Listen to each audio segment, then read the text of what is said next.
મહેસાણા જિલ્લાના મોઢેરા ગામે માત્ર ગુજરાત જ નહીં પરંતુ સમગ્ર દેશમાં એક અનોખું સ્થાન મેળવ્યું છે, કારણ કે આ ગામમાં ભારતનું સૌ પ્રથમ સોલર વિલેજ તરીકે જાહેર થયું છે. 2019માં મોઢેરાને સોલર ગામ તરીકે જાહેર કરવામાં આવ્યું હતું અને 2021માં લગભગ તમામ ઘરોમાં સોલર લાગી ગયા હતા. આજે 2025માં ગામના લગભગ 80% ઘરોમાં સોલર લાગેલા છે, જેના કારણે ગામ લોકોને ઘણો ફાયદો તેમના વીજ બિલમાં થયો છે.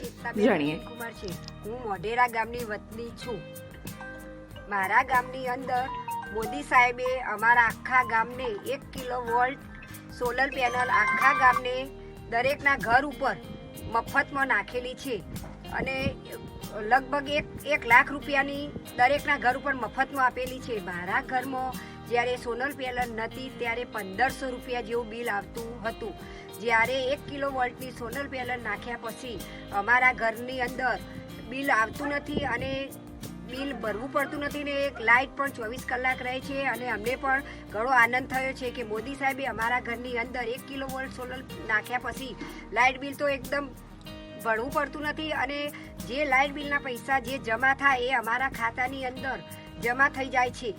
એ પૈસા પણ અમારા ખાતાની અંદર જમા, એ પૈસાનો અમે અમારા બાળકોની ભણવા પાછળ સદુપયોગ કરીએ છીએ.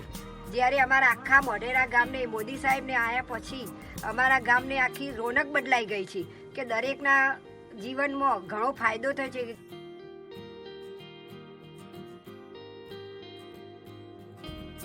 ઘણાના ઘરની અંદર જેઓ પોતાનું લાઇટ બિલ પણ ભરી શકતા નહોતા, જ્યારે અત્યારે પોતાના ખાતાની અંદર બેલેન્સ જમા થવા લાગ્યું છે. 1000 રૂપિયા જમા થાય છે. આ જે સોલર પેનલ રહ્યો એ નાખવાનો આમ ખર્ચ જો માણસ જાતે ભોગવે તો કેટલો આવતો હોય છે? સોલર પેનલ નાખવાનો ખર્ચ 1 કિલોવોલ્ટની અંદર 1 લાખ રૂપિયા જેવો ખર્ચ થાય છે. જ્યારે અમારે 1 પણ રૂપિયો લીધા વગર મોદી સાહેબે ફ્રી ઓફમાં અમારા આખા ગામને નાખી આપ્યો છે. ઓકે, વાત કરીએ જે સોલર સાચવણી હોય છે એ સાચવણીમાં શું કરવું પડતું હોય છે? આમ સાચવણીમાં તો બીજું કાંઈ નહીં, પણ દર અઠવાડિયે એકવાર સાફ કરવું પડે છે, બીજું કશું કરવાનું હોતું નથી. મોઢેરા ગામમાં હાલ સોલર પેનલના કારણે દરેક ઘરોમાં વીજળી સસ્તી થઈ છે. આ ઉપરાંત વીજળીમાંથી બચેલા પૈસાનું તેઓ પોતાના બાળકોના ભણતરમાં સદુપયોગ પણ કરી રહ્યા છે. આ યોજનાનો હેતુ માત્ર વીજળી પૂરું પાડવાનો નથી, પરંતુ પર્યાવરણને સ્વચ્છ રાખવાનો અને ગ્રીન એનર્જી તરફ ગામડાઓને પ્રોત્સાહિત કરવાનો છે.